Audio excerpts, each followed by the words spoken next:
There is a part of you that you deny, a part you push away, a part you would rather not admit exists. You dress it in silence, bury it in distractions, and tell yourself you are better without it. But it waits, it watches, and when the moment is right, it slips through the cracks in ways you least expect. This part of you is what Carl Jung called the shadow, the hidden side of the psyche, the reservoir of instincts, desires, and impulses we repress in order to appear acceptable, good, civilized. The dangerous truth is this: the shadow does not disappear because you ignore it. In fact, the more you deny it, the more power it gains. And the paradox is unsettling. The very parts of yourself you want to keep hidden are often the parts that control you the most. Ask yourself, have you ever lashed out in anger and wondered afterwards, where did that come from? Have you ever envied someone's success while pretending to be happy for them? Have you ever done something in secret that shocked you because it didn't fit your idea of who you are? That is your shadow showing itself. The shadow is not just a personal quirk. It is a universal dimension of the human psyche. Jung believed that every person, no matter how moral, no matter how disciplined, carries within them a hidden side made of the very qualities they try hardest to suppress. The saint has a sinner within him. The honest man carries a liar. The gentle soul carries violence. And the more we insist we are pure, the more dangerous our hidden half becomes. Because what is repressed does not vanish, it festers. This is a disturbing truth. We like to think of ourselves as consistent, coherent beings. We tell a story of who we are, our values, our morals, our virtues. And yet beneath this story lies another self, one we refuse to tell. The shadow self. And when life shakes us, when stress breaks our defenses, when temptation whispers, it is the shadow that bursts out, shocking us with its force. Why is this so? Because repression is not elimination. Modern neuroscience has shown that when we suppress emotions, they don't simply disappear. They remain active in the unconscious mind, often influencing our behavior even more strongly. Psychologists call this the rebound effect. Try not to think of a white bear, and suddenly you can think of nothing else. Try not to feel anger, and it simmers until it bursts. Jung's insight was that the same is true for entire aspects of personality. Deny them, and they take revenge. But here is where it grows even more unsettling. The shadow is not only what is ugly in us, it is also what is powerful. Jung believed that our greatest potential often hides in the shadow. The artist represses their wildness to appear respectable, and in doing so, buries the very fire that fuels creativity. The leader represses their ambition to appear humble, and in doing so, buries their capacity for vision. The shadow is not only the dark, it is also the unlived, which means that to deny it is to deny part of our life. So what happens if you never face your shadow? Jung was clear. It begins to control you from below the surface. You project it onto others. You see in them the qualities you refuse to see in yourself. You condemn in them the desires you secretly harbor. And so you walk through life half blind, thinking the world is full of evil people, never realizing you are staring into a mirror. Have you noticed this in yourself? That the traits you despise most in others often reveal something hidden in you. That is projection, the shadow speaking through judgment. Jung once wrote, "Until you make the unconscious conscious, it will direct your life and you will call it fate." Think about that carefully. How many of the conflicts in your life have been fueled not by others, but by parts of yourself you never dared to confront? How many decisions have you made that seemed irrational in hindsight, but which made sense to the shadow lurking beneath your awareness? How much of what you call bad luck is actually the shadow steering from the dark? Let me tell you a story. In a small town, there lived a man who was known as gentle, kind, almost saintly. He never raised his voice, never showed anger. Everyone admired him. But one day, in a fit of rage, he beat a man nearly to death after a trivial argument. The town was shocked. They asked, how could this happen? He was never violent. But they were wrong. He was violent. He had simply buried that violence for decades. And when it finally broke free, it came not as a whisper, but as an explosion. This is the danger of denying the shadow. What is buried grows in strength. Now you may be tempted to think, Well then, the answer is to destroy the shadow, to purify myself completely. But Jung warned against this illusion. You cannot destroy your shadow because it is part of you. To try is to split yourself in two. The shadow is not an enemy to be annihilated. It is a force to be integrated. Only by acknowledging it, by bringing it into consciousness, can you prevent it from ruling you in secret. But integration is not easy. It requires brutal honesty. It requires looking at yourself without the mask of virtue. It requires admitting, yes, I am capable of cruelty. Yes, I am capable of envy, of lust, of greed. And yes, I am also capable of power, creativity, and ambition I have hidden from myself. Most people are too afraid to do this. They prefer the comfort of denial. They prefer to live in half-truths, to believe their story of goodness. But as long as they do, the shadow grows stronger. Why are we so afraid of facing it? Because to do so shatters our self-image. We like to think of ourselves as good people. But Jung reminds us that no one is purely good. To face the shadow is to admit that you are a mixture, that within you lies both angel and beast. And this is terrifying, because it forces you to abandon the illusion of moral purity. It forces you to accept complexity. But it is also liberating, because once you admit the shadow, it loses its power to ambush you. Have you noticed that people who are most insistent about their innocence often hide the darkest secrets? The preacher who condemns sin, but is later caught in scandal. The politician who champions morality, but lives in corruption. The louder someone insists they are pure, the more you can be sure their shadow is waiting to erupt. Jung saw this pattern over and over. The shadow does not disappear by being denied. It only becomes more dangerous. And so the dangerous truth is this. The shadow self is not a side of you to be killed, but a side of you to be confronted, integrated, and even befriended. If you refuse, it will sabotage your life from within. If you accept, it becomes a source of strength, creativity, and authenticity. The choice is yours. But let me ask you, do you dare to look at your own shadow? Do you dare to name the impulses you deny, the desires you repress, the qualities you condemn in others but fear in yourself? Most people will not. Most people will keep hiding, pretending, projecting. But if you are still listening, perhaps you are ready to go deeper. This journey is not comfortable. It is not glamorous, but it is necessary if you wish to be free. Because until you face your shadow, you will always be a puppet, pulled by strings you cannot see. And the first step is acknowledgement, to admit that the shadow is real, that it is in you, and that it is dangerous precisely because you refuse to see it. So stay with me as we continue, because in the next part, we will go deeper into how the shadow shows itself in everyday life, how it manipulates your choices, and how societies themselves project their collective shadow in ways that lead to violence, scapegoating, and war. And more importantly, we will begin to explore what it means to integrate the shadow, not to be consumed by it, but to harness its power for wholeness. The shadow rarely announces itself openly. It does not walk into the room and say, "Here I am." Instead, it sneaks in sideways, appearing in slips of the tongue, sudden reactions, and the judgments we hurl at others. Jung observed that the most common way the shadow enters our lives is through projection. We see in others what we refuse to acknowledge in ourselves. And because we are blind to it within, we attack it without. Think about it. Have you ever found yourself disproportionately irritated by someone?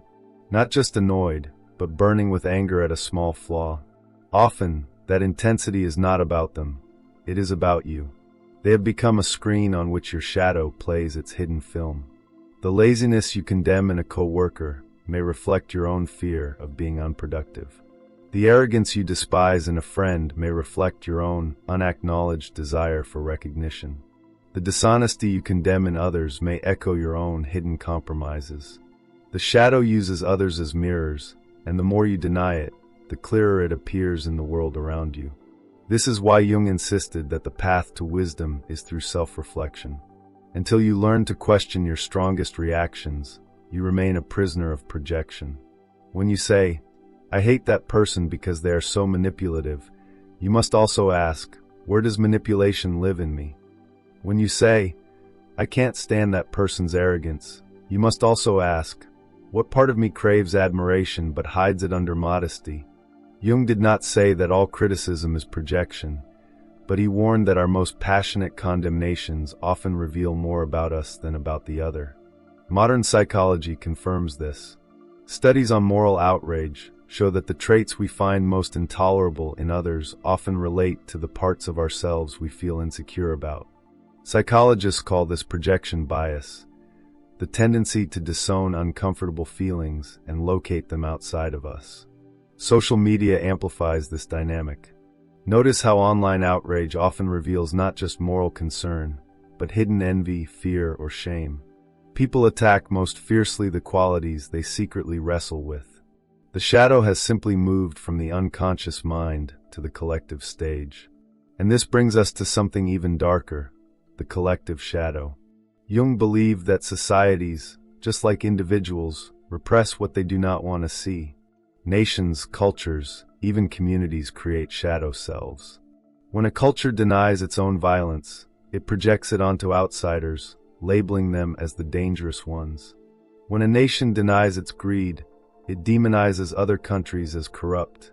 When a community denies its intolerance, it hunts for scapegoats to carry the darkness for them. History is filled with tragic examples of this. Entire groups have been demonized, persecuted, and even exterminated because a society refused to see its own shadow. The witch hunts of medieval Europe, the scapegoating of minorities, the wars waged in the name of purity, all are examples of collective projection.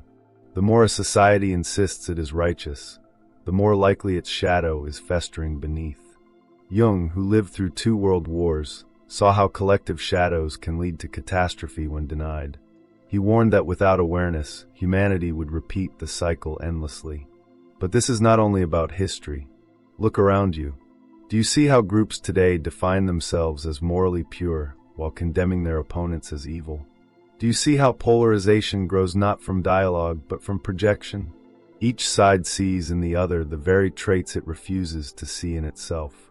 Aggression, arrogance, intolerance. It is always the other side that is guilty, never us. And so conflict deepens, fueled not by facts, but by shadows battling on the stage of society. This is why confronting the shadow is not just a personal task. It is a collective necessity. If individuals refuse to face their shadows, societies repeat the same destructive patterns. Jung once said, "The world will ask you who you are, and if you don't know, the world will tell you." The same is true for groups. If a culture does not face its shadow, it will project it onto others, often with devastating consequences. But let us return to the personal. How does the shadow shape your daily life, often without you realizing? Consider the moments when you feel most unlike yourself. The sudden anger that surprises you. The jealousy you try to hide. The lies you tell for good reasons. These are shadow eruptions. They reveal the parts of you that your conscious mind has tried to exile. And they will continue to erupt until you face them consciously. Let me share another story. A woman prided herself on being generous. She gave to charity, helped her friends, volunteered her time. She told herself she was selfless. But when her sister received an award, she felt a surge of envy so sharp it shocked her. She tried to suppress it, telling herself, "I should be happy." But the envy grew. It leaked out in subtle jabs, sarcastic comments, cold distance. She could not admit to herself that she wanted recognition too. Her shadow was not cruelty, it was ambition. By denying her desire for acknowledgement, she sabotaged her relationship. Only when she admitted, "Yes, I want to be seen," could she begin to reconcile with her shadow and restore authenticity. This illustrates a crucial point. The shadow is not only ugly impulses. It can also be positive qualities you have buried. Jung noted that often what we repress is not only the unacceptable, but also the extraordinary. Perhaps as a child you were told not to be too loud, too bold, too creative, and so you buried your natural brilliance. Now you admire others who dare to shine, but envy them too. Your shadow is carrying the parts of you that never had permission to live. Which means that facing your shadow is not just about confronting the dark, it is also about reclaiming the light you abandoned. But here lies the danger. To reclaim the shadow, you must risk upsetting the story you have built about yourself. You must risk admitting, I am not only kind, I am also cruel. I am not only generous, I am also selfish. I am not only humble, I am also proud. This does not mean you must act on every impulse. Integration does not mean indulgence. It means acknowledgement. It means holding complexity instead of clinging to purity. It means living as a whole person rather than a fragmented mask. Ask yourself, what parts of you have you buried to remain acceptable? What desires have you denied to fit in? What strengths have you muted to avoid envy? If you dare to look, you will see your shadow staring back. And the truth is, until you face it, it will keep finding ways to live through projection, sabotage, and unconscious choices. This is why Jung believed that true maturity comes not from perfecting your virtues, but from integrating your contradictions. To be whole is not to be flawless. It is to bring light and dark into dialogue. To say, yes, I am capable of envy and generosity, cruelty and compassion, weakness and strength. Only then do you stop being a puppet of what you deny. Modern therapy echoes this. Shadow work, as it is now often called, involves exercises that bring repressed traits into awareness. Writing about your judgments, exploring your dreams, noticing your slips. Neuroscience supports this too. Studies show that labeling emotions reduces their unconscious power. Naming the shadow is the first step to integrating it. What you name, you begin to own. What you own, you can transform. Yet most people resist. Why? Because the shadow carries shame. To admit, I am jealous, I am manipulative, I am selfish, feels like a moral failure. But Jung would argue the opposite. The failure is not in having a shadow. Everyone does. The failure is in refusing to see it. The danger is not in the shadow's existence, but in its denial. For what is denied does not disappear, it rules from the dark. So here we are, standing before a choice. Will you continue to project your shadow onto the world, blaming others for what you cannot face in yourself? Or will you turn inward and begin the difficult but liberating task of integration? Because only then can you live as a whole person. Only then can you stop being ambushed by eruptions of the unconscious. Only then can you see others more clearly, without the distortions of projection. But the journey does not end here. We have seen how the shadow erupts in individuals and societies, how it hides in envy, judgment, and denial, how it sabotages when ignored. Yet the deepest question remains, what does it mean to truly integrate the shadow? How can we not only face it, but transform it into a source of power, creativity, and authenticity? And how can we live in such a way that the shadow serves us, rather than enslaves us? Stay with me. In the final part, we will step into the heart of Jung's insight, that the shadow, once integrated, becomes a wellspring of life. That by befriending the very parts we fear, we discover strength, creativity, and freedom.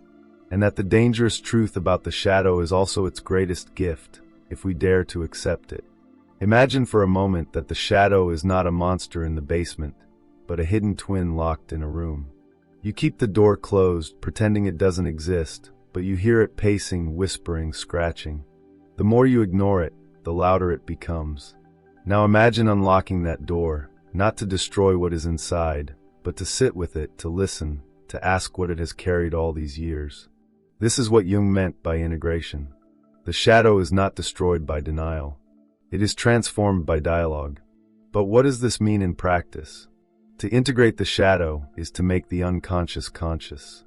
It is to bring into awareness the impulses, desires, and qualities you have repressed, and to hold them without judgment. It does not mean you act on every impulse. It does not mean you justify cruelty or indulge in selfishness. It means you acknowledge that these capacities exist in you, and by naming them, you stop them from ambushing you in secret. Jung often said that a person who has integrated their shadow is not harmless, but whole. Harmlessness, he argued, is not virtue, it is weakness. True virtue comes when you acknowledge your capacity for harm and choose not to use it. As the psychologist Jordan Peterson, who often draws on Jung, puts it, a harmless man is not a good man. A good man is a dangerous man who has it under voluntary control. Integration means you know your darkness, and because you know it, you can wield it consciously rather than be controlled by it unconsciously. Think of the great mythological heroes, Hercules, Odysseus, even the Buddha under the Bodhi tree.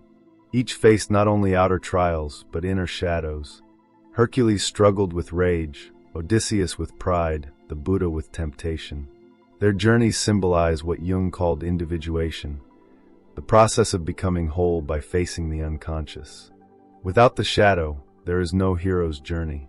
Without the descent into darkness, there is no transformation. So what does this look like in your own life? Imagine someone insults you. If you have denied your aggression, you might smile politely, suppress the anger, and tell yourself you are above it. But the resentment festers, and later you explode at someone else. That is shadow at work. If you integrate your shadow, you feel the anger consciously. You admit, yes, I am angry. You breathe, acknowledge it, and then decide how to respond. The difference is subtle but profound. You are no longer pretending to be pure. You are whole. And wholeness allows choice. The same is true for ambition. If you deny your ambition, you may tell yourself you are content with little, but secretly envy those who achieve. You may sabotage yourself, convincing yourself it is humility. But the shadow drives you with bitterness.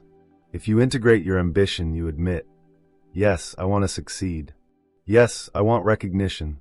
And then you choose how to pursue it ethically without pretense. Again, the shadow has not disappeared. It has been claimed and therefore transformed. Modern psychology supports this process. Studies show that when people confront their hidden biases, emotions, and desires, they are less likely to act on them destructively. Suppression leads to eruptions. Acknowledgement leads to regulation. This is why mindfulness practices are powerful. They train us to notice impulses without judgment, which is the very essence of shadow work. But here lies a paradox. To integrate the shadow, you must confront shame. You must admit to yourself things you do not want anyone to know. Jung said, "One does not become enlightened by imagining figures of light, but by making the darkness conscious." The light is easy. The darkness is where transformation lies. To sit with your envy, your lust, your greed, your fear, that is where growth happens. And this requires courage, because it dismantles the image you present to the world. Have you ever noticed that the people you respect most are not those who claim purity, but those who admit complexity? The mentor who says, "I have struggled too." The artist who reveals their demons in their work. The leader who confesses mistakes. Why do we respect them? Because we sense they have faced their shadow. They are not pretending. They are whole. And their wholeness gives us permission to be honest about our own. But let us go even deeper. Jung believed that within the shadow lies not only personal repression, but archetypal power. The shadow is connected to the collective unconscious, the realm of myth and symbol. This means that when you integrate your shadow, you tap into a universal source of energy. Your creativity deepens, your intuition sharpens, your presence intensifies. People feel it, even if they cannot name it. It is as though you carry both light and dark, and therefore radiate authenticity. Consider the archetype of the warrior. If you repress aggression, you cannot access the warrior's strength. You become passive, unable to protect what matters. But if you integrate your aggression, you transform it into courage, discipline, and protection. The shadow impulse becomes a virtue in conscious form. Or consider the archetype of the lover. If you repress desire, you become cold, disconnected. But if you integrate it, desire becomes intimacy, passion, and connection. Again, the shadow holds the seed of growth. What is dangerous in the dark becomes powerful in the light. This is why Jung saw shadow work as essential to individuation, the process of becoming fully yourself. To deny the shadow is to live half a life. To integrate it is to unlock depth, creativity, and authenticity you never knew you had. But the process is lifelong. The shadow is never fully exhausted. There will always be more to uncover, more to integrate. This is why humility is crucial. The moment you think you have no shadow left is the moment it controls you most. So how do you begin? By paying attention. Notice your judgments of others.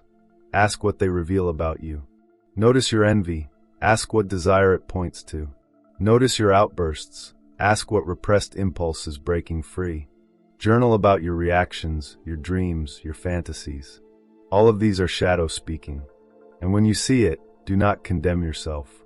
Do not say, I am a terrible person. Say instead, I am human. This too is part of me. This act of acceptance is the key that unlocks transformation. Jung would insist, though, that this is not merely a psychological exercise. It is a moral one, because when you deny your shadow, you harm others. You project, you scapegoat, you attack.